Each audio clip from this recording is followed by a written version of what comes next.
Ouais, c'est bon, c'est bon, c'est bon, calmez-vous, c'est bon. Oh là là, calmez-vous, on comprend plus rien ici. Bienvenue dans cette nouvelle vidéo. Comment allez-vous? J'espère que vous allez tous bien, que vous êtes tous bel et bien en forme. On va parler aujourd'hui du mercato, les gars. Le mercato, il y a des nouvelles du mercato, hein, donc on entend de tout et de rien.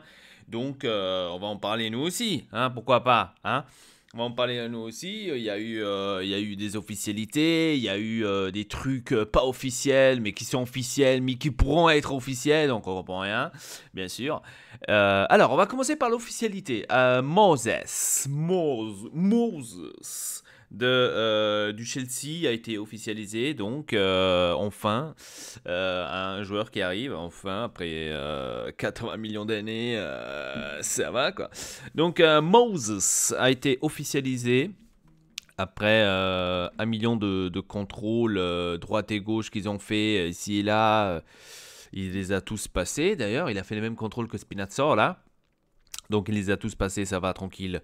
Cool peinard, j'avais vu la photo avec les coéquipiers qu'il est allé manger, etc. Donc ça c'est vraiment cool et c'est bien fait. Donc tout le monde l'avait déjà officialisé à l'avance et moi des trucs à officialiser d'avance, voilà j'attends un tout petit peu.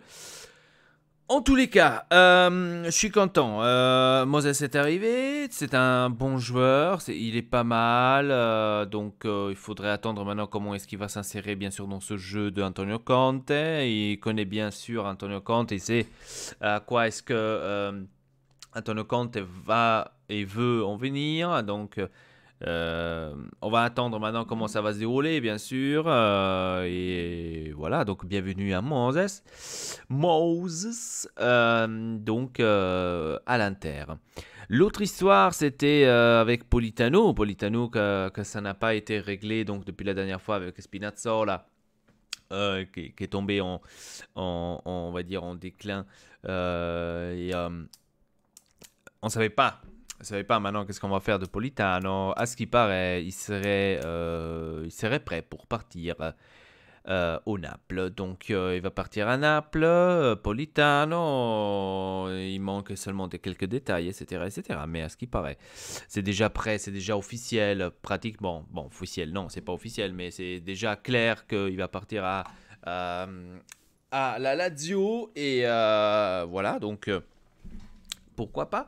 Ensuite, l'autre histoire, c'était avec Llorente. Llorente, comme est. Llorente. Donc, là, c'est un peu plus compliqué parce qu'on ne comprend pas tout à fait les choses. À ce qui paraît, si on prend Llorente, on n'aura pas Giroud. Si on prend Giroud, on n'aura pas Llorente. Maintenant, la question est, qu'est- qu'est-ce qu'on pourrait préférer, Giroud ou Llorente? Je sais pas. C'est une chose que je peux pas le savoir. Euh, enfin, je peux pas savoir des préférences, on va dire.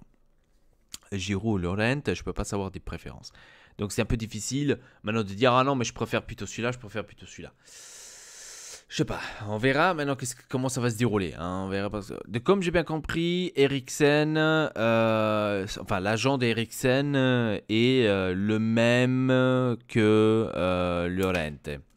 Donc on verra bien. Peut-être il y a une chose à faire par rapport à ça. Parlant d'Eriksen, je ne dis pas que c'est officiel parce que ce ne l'est pas encore, donc on attend. Hein. Enfin, faites attention quand même à ça parce que j'ai vu énormément de youtubeurs faire de oh mon dieu, de l'officialisation pour ce joueur et ce n'est pas encore le cas. Donc attendez, restez zen, restez calme parce que là, ce n'est pas hein, tout le monde le donne pour officiel. Après fin de compte, il part au Barcelone. Restons calme à ce niveau-là. À ce qui paraît, moi, je vais toujours par le truc à ce qui paraît, ok? À ce qui paraît. Putain, qu'est-ce qu'il a mon siège là? Putain, c'est bien.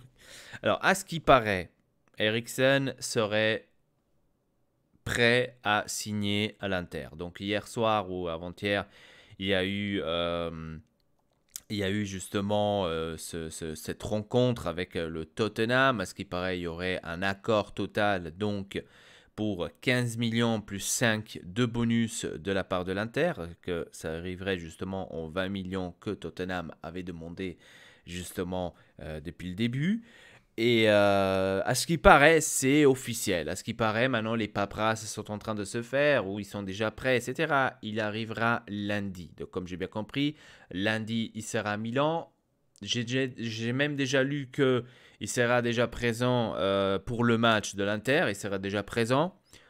Est-ce que c'est vrai ou pas? Je ne le sais pas. Je n'ai aucune fucking idée si c'est vraiment la vérité ou pas. Parce que, franchement, la question Eriksen, c'est une question un tout petit peu trop mise vers l'avant.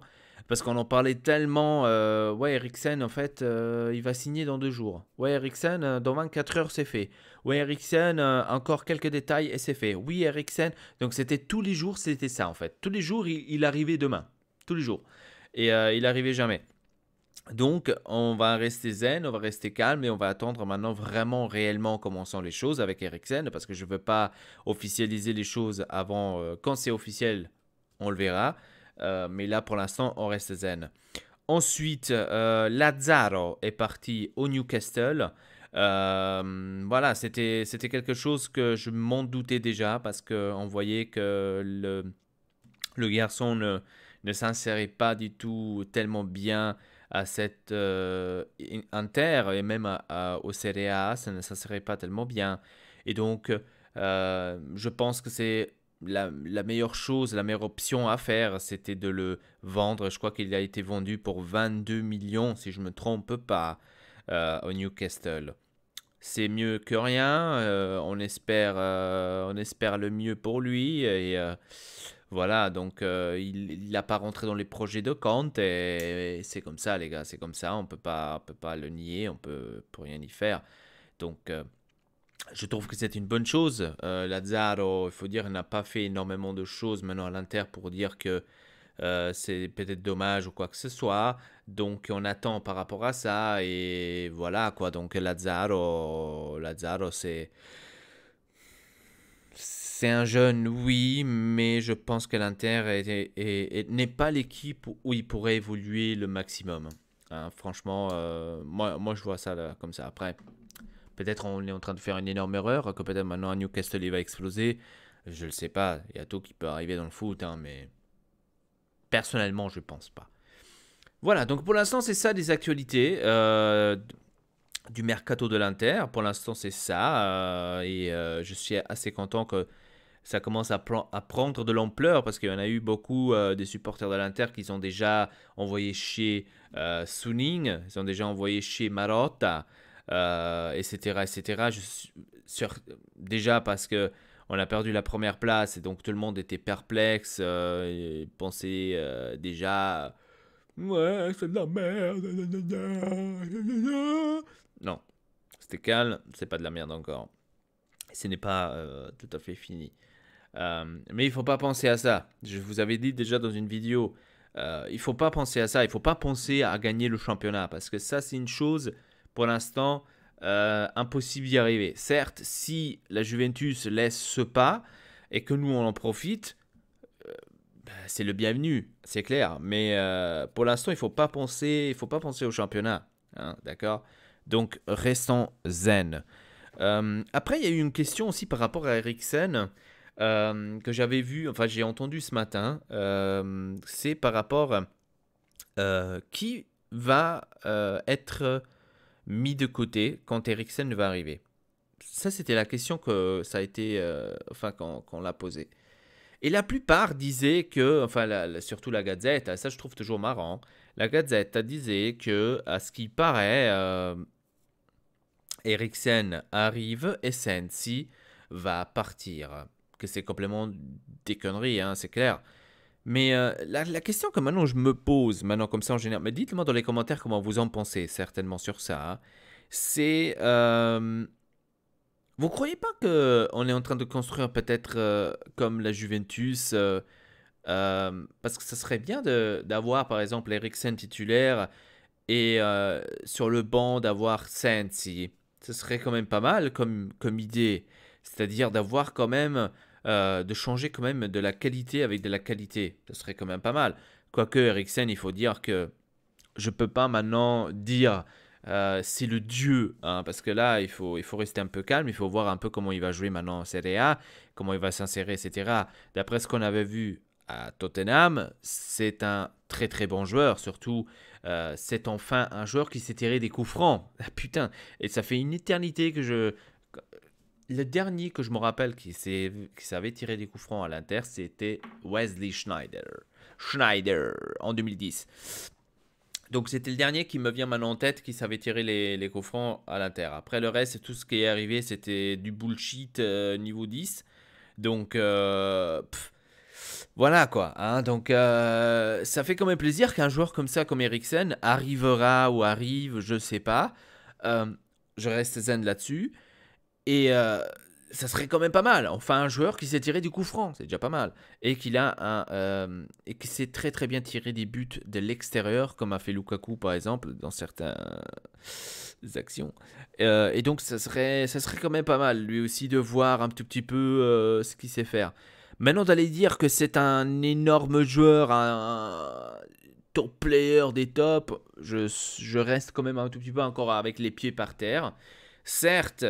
Certes, là il faut le dire, hein, là c'est pas parce que je suis supporter de l'Inter que je dis ça, mais là il faut le dire, je pense que là Marotta a fait vraiment, comment dire, un tout petit peu rigoler avec la Juve, on pourra dire ça comme ça, la Juve qui va s'acheter Kulovic, come cazzo si chiama, hein, Kulokowski, Kulovic, pour je sais pas combien de millions, 40 millions là, combien ils ont pensé dépenser là. Et vous vous rendez compte que nous, on va chercher Eriksen. Eriksen. Tu peux pas comparer les deux, je suis désolé. Là, il faut être sincère. Tu peux pas comparer les deux. Hein. J'espère que ceux de la Juve vont dire pareil, parce que là, c'est scandaleux. Hein. Attention. Vous n'allez pas me dire qu'Eriksen n'est pas plus que Kulovic, comme Katsukiya. Donc à ce point-là, je ne sais pas si la Juve n'a pas fait un énorme bid. Hein, c'est seulement pour dire. C'est que je vous avais dit dans une vidéo. Attention, ça ne veut pas dire qu'on a perdu le joueur là, que... hein. Parlez pas trop. Attention. Parce que là, je pense que la Juve a fait un énorme bid. Hein. C'est peut-être mon impression, hein, mais... On verra. Bref, en tous les cas, je suis très content. Donc, on pouvait pas demander de plus. Maintenant, il faut voir avec Giroud, il faut voir avec Politano s'il y a quelque chose qui se bouge. Parce que certes, il faut toujours se dire, c'est pas parce qu'on prend une éternité pour... Parce que ça aussi, j'avais vu. Hein, la plupart, en fait, se plaignaient par le temps. Hein. Tout le monde se plaignait, ouais, l'Inter prend énormément de temps pour faire des putains de transactions, etc., etc. Les autres viennent, ils achètent et tout. Le problème, c'est pas que les autres ils viennent, ils achètent et tout. C'est pas ça.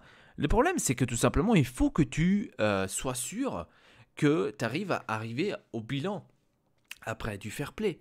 Donc, je vous donne un exemple. Hein. La Juventus, pour le Kulovic, comme si chiama, moi je l'appelle Kulovic, pour l'avoir, pour dépenser les 40 millions, qu'est-ce qu'ils ont fait? Ils ont mis de côté, entre guillemets, ils ont enlevé Mandzukic. En levant Mandzukic, ils ont eu la possibilité de pouvoir dépenser cet argent-là pour aller chercher Kulovic. Et donc, dans ce cas-là, c'était aussi le cas justement pour Giroud. Giroud, comment est-ce qu'on pouvait... Enfin, c'est ça ce qu'on disait, hein, je ne sais pas si c'est vraiment la vérité, mais en tous les cas, c'est ça ce qu'on disait. Et j'arrive un tout petit peu... C'est quand même ça. Giroud, pourquoi est-ce que tu pouvais aller le chercher, Giroud?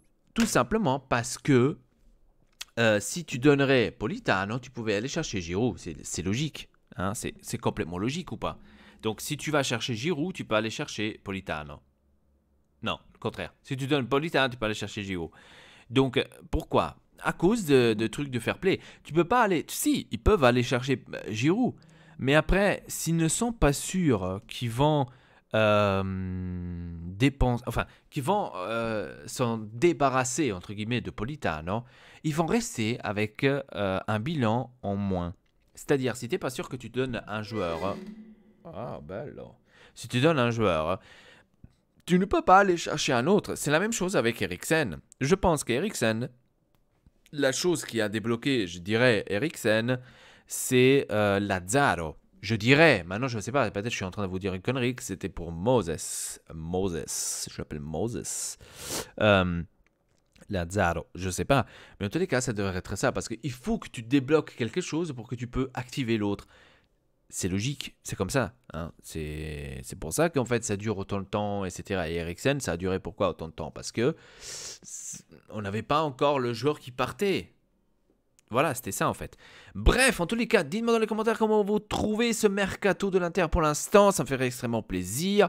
Et voilà, n'hésitez pas de vous abonner à la chaîne Ortex et le pas. Laissez un petit like. Et sur ce, je vous dis à très bientôt pour une nouvelle vidéo. Votre Elpa, triple peace.